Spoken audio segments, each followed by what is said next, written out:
रोजाना यूपी चुनाव का अपडेट जानने के लिए क्लीन न्यूज यूपी को सब्सक्राइब करना बिल्कुल ना भूलें। तो चलिए जानते हैं आज की 10 बड़ी खबरों को।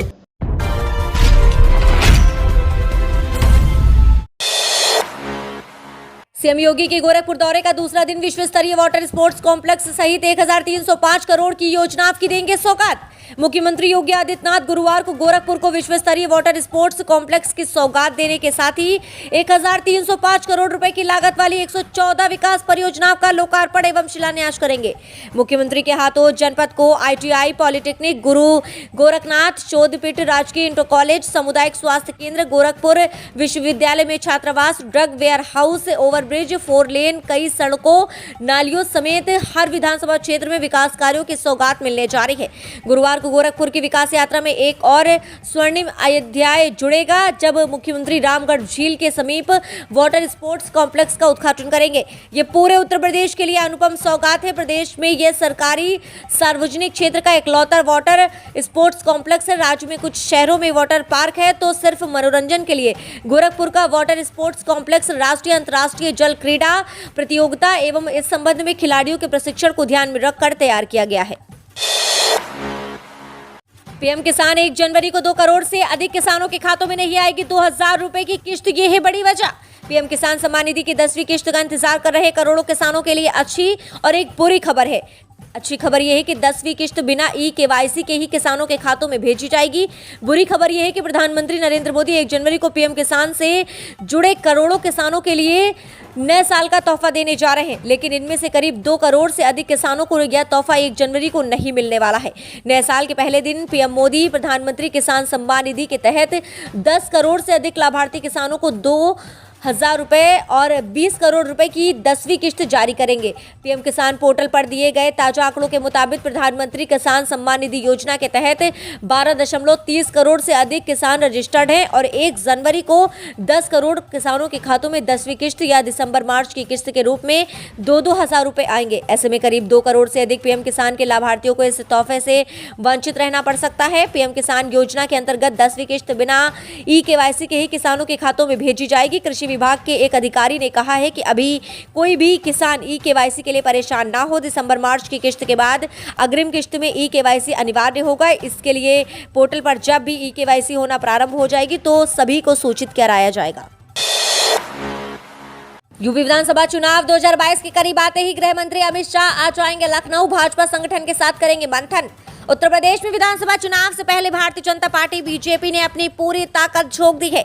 भाजपा के दिग्गज नेता लगातार उत्तर प्रदेश में चुनावी दौरे कर रहे हैं। प्रदेश के भ्रमण पर निकली 6 जनविश्वास यात्राओं को हर विधानसभा क्षेत्र में पहुंचने का लक्ष्य दिया गया है। संगठन ने अपनी पूरी ताकत इसमें लगा दी है, तो प्रदेश से लेकर केंद्र सरकार के मंत्री जनसभाओं को संबोधित कर रहे हैं। पार्टी के सूत्रों ने बताया कि उसके बाद गृह मंत्री अमित शाह शाम को लखनऊ में पार्टी के प्रदेश मुख्यालय आएंगे। ये संगठन पदाधिकारियों के साथ अलग अलग बैठकें कर चुनाव अभियान, विभिन्न कार्यक्रम आदि की समीक्षा करेंगे। प्रधानमंत्री नरेंद्र मोदी, गृह मंत्री अमित शाह और भाजपा के राष्ट्रीय अध्यक्ष जेपी नड्डा भी कई कार्यक्रम कर चुके हैं। बीच बीच में नड्डा, शाह और प्रदेश चुनाव प्रभारी धर्मेंद्र प्रधान संगठन के साथ बैठकें भी कर रहे हैं। इसी क्रम में अमित शाह गुरुवार को यूपी दौरे पर आ रहे हैं। वह मुरादाबाद, अलीगढ़ और उन्नाव में जनसभा को संबोधित करेंगे। सीएम योगी आदित्यनाथ आज पीलीभीत में विरोधियों को ललकारेंगे। डबल इंजन की सरकार के गिनाएंगे फायदे। उत्तर प्रदेश के मुख्यमंत्री योगी आदित्यनाथ 30 दिसंबर को शहर के ड्रमंड राजकीय इंटर कॉलेज के मैदान में जनसभा को संबोधित करेंगे। इस मौके पर वह विभिन्न विकास परियोजनाओं का शिलान्यास एवं लोकार्पण करेंगे। तराई की सरजमी पर मुख्यमंत्री का कार्यक्रम 1 घंटे का है। मुख्यमंत्री योगी आदित्यनाथ 30 दिसंबर को दोपहर 1:35 पर महाराजगंज के फरेदा स्थित राजकीय डिग्री कॉलेज के मैदान में राजकीय हेलीकॉप्टर से उड़ान भरेंगे। मुख्यमंत्री योगी अपराह्न 2:55 पर ड्रमंड राजकीय इंटर कॉलेज में छात्रावास के नजदीक स्थित हेलीपैड पर उतरेंगे। हेलीपैड से कार द्वारा अपराह्न 3 बजे मुख्यमंत्री कॉलेज के मैदान पर जनविश्वास यात्रा के तहत आयोजित कार्यक्रम में पहुंचेंगे। इस दौरान मुख्यमंत्री जनपद की विभिन्न विकास योजनाओं का लोकार्पण एवं शिलान्यास करेंगे। इस दौरान जनपद की 71 विकास योजनाओं का लोकार्पण एवं शिलान्यास करेंगे, साथ ही जनसभा को भी संबोधित करेंगे। सीएम योगी का बड़ा ऐलान, कहा गोरखपुर में जल्द आएगी मेट्रो, रामगढ़ताल में उतरेगा सी प्लेन। मुख्यमंत्री योगी आदित्यनाथ ने कहा कि विकास का कोई विकल्प नहीं होता। 5 साल में बदलते गोरखपुर को सभी लोगों ने देखा है। ये नया गोरखपुर है। कुछ दिन पहले ये प्रधानमंत्री नरेंद्र मोदी ने यहाँ खाद का कारखाना और एम्स का उद्घाटन किया है। अब जल्द ही यहाँ मेट्रो भी आने वाली है और रामगढ़ ताल में सी प्लेन भी उतरने वाला है। हमारा संकल्प नए उमंग से गोरखपुर को विकास की नई ऊंचाइयों पर ले जाने का है। सीएम योगी बुधवार को गोरखपुर नगर निगम परिसर में निगम के नए सदन भवन के लोकार्पण, सामाजिक समरसता के अग्रदूत ब्रह्मलीन महंत अवैधनाथ की प्रतिमा का अनावरण समेत 525 करोड़ रुपए की लागत वाली 262 विकास परियोजनाओं के लोकार्पण शिलान्यास के अवसर पर आयोजित समारोह को संबोधित कर रहे थे। सीएम ने कहा कि कभी उपेक्षित रामगढ़ ताल की निखरी खूबसूरती के सभी लोग साक्षी हैं। अब इस ताल का उपयोग एयरपोर्ट के विकल्प के रूप में भी किया जाएगा। ये सी प्लेन उतारा जाएगा। दिल्ली लखनऊ आवागमन के लिए सुविधा तो मिलेगी। ये लोग बनारस की यात्रा सी प्लेन से ही कर सकेंगे। मां गंगा की पावन धारा में डुबकी लगाकर बाबा विश्वनाथ का दर्शन कर सी प्लेन से ही वापस गोरखपुर लौट सकेंगे। नगर निगम में आयोजित लोकार्पण शिलान्यास समारोह के दौरान मुख्यमंत्री योगी आदित्यनाथ ने शास्त्री चौक पर महानगर में चलने वाली आधुनिकतम 15 इलेक्ट्रिक एसी बसों को हरी झंडी दिखाकर रवाना किया। मुख्यमंत्री ने कहा कि गुरुवार से आप इन इलेक्ट्रिक बसों की यात्रा का आनंद ले सकते हैं। गोरखपुर को कुल 25 एसी बसें मिली हैं। यूपी में प्रियंका गांधी का दलित कार्ड वाल्मीकि समाज के प्रत्याशी को चुनाव लड़ाने का ऐलान। आगरा पहुंची कांग्रेस की महासचिव प्रियंका गांधी ने आगामी 2022 के विधानसभा चुनावों को लेकर एक बड़ा दांव खेला है। बीते दिनों आगरा में हुई वाल्मीकि समाज के युवा करूण की हत्या के बाद वाल्मीकि समाज को प्रियंका गांधी ने चुनाव मैदान में उतरने का ऐलान कर दिया है। इसे यूपी की राजनीति में दलितों को लुभाने को लेकर प्रियंका गांधी का बड़ा दाव माना जा रहा है। सुभाष मार्ग स्थित वाल्मीकि वाटिका पर प्रियंका गांधी बुधवार शाम पहुंची।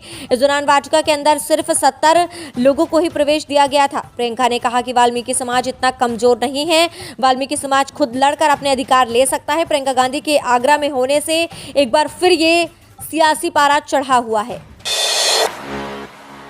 यूपी विधानसभा चुनाव 2022 के करीब आते ही 4 दिन बाद ही बसपाइयों की वापसी। बोले बहन जी को 5वीं बार सीएम बनाना है। विधानसभा की तैयारियों में जुटे दलों में सहमत का खेल चल रहा है। कांग्रेस ने कई बसपा के पूर्व विधानसभा क्षेत्रों के अध्यक्षों को अपने पाले में खींच लिया था। डैमेज कंट्रोल में जुटे बसपा के जिला अध्यक्ष रतनदीप सिंह की सक्रियता से 4 दिन में ही पल्ला बदलने वाले कार्यकर्ताओं की वापसी हो गई है।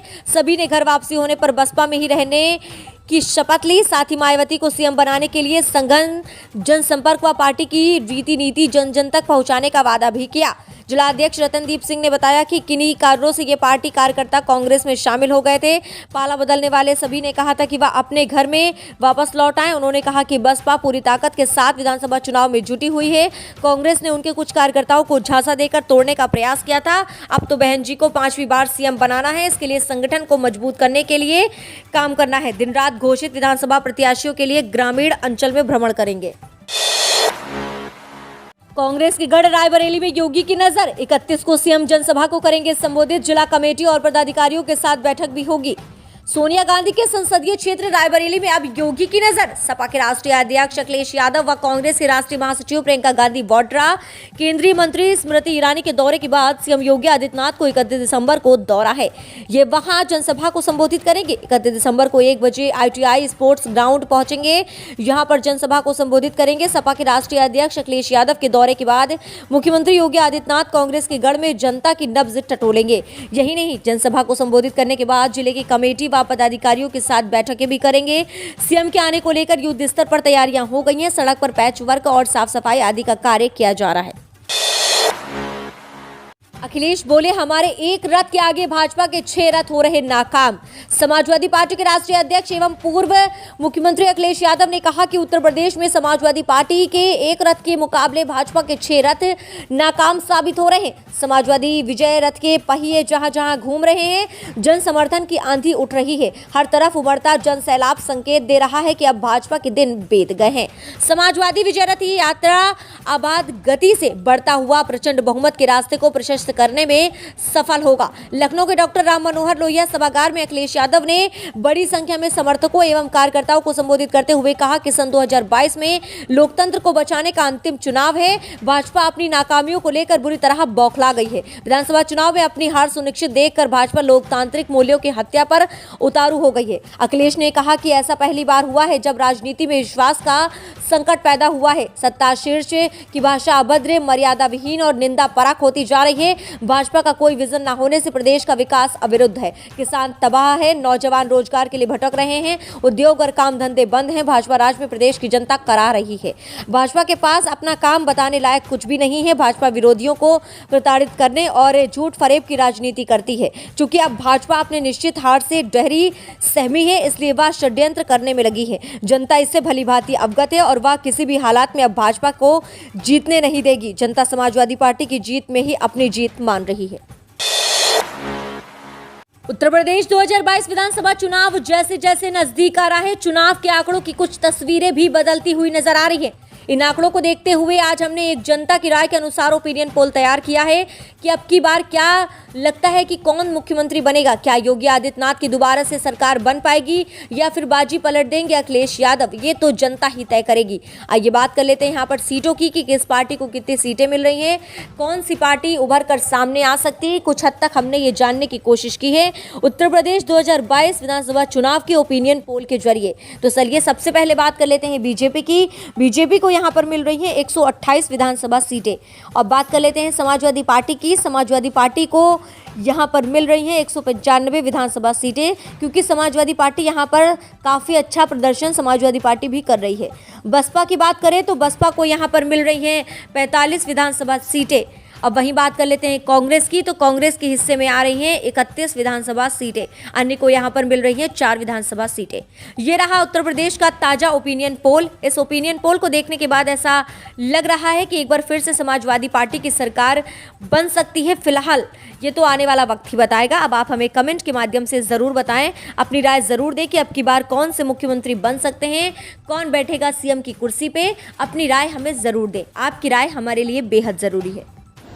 तो ये थी आज के 10 सबसे बड़ी और महत्वपूर्ण खबरें। अगर आपने अभी तक वीडियो को लाइक और शेयर नहीं किया है तो जरूर कर दें। इससे हमें आपके लिए वीडियो बनाने में मोटिवेशन मिलता है। और आप न्यूज़ को कहां से देख रहे हैं हमें कमेंट के माध्यम से बताना ना भूलें।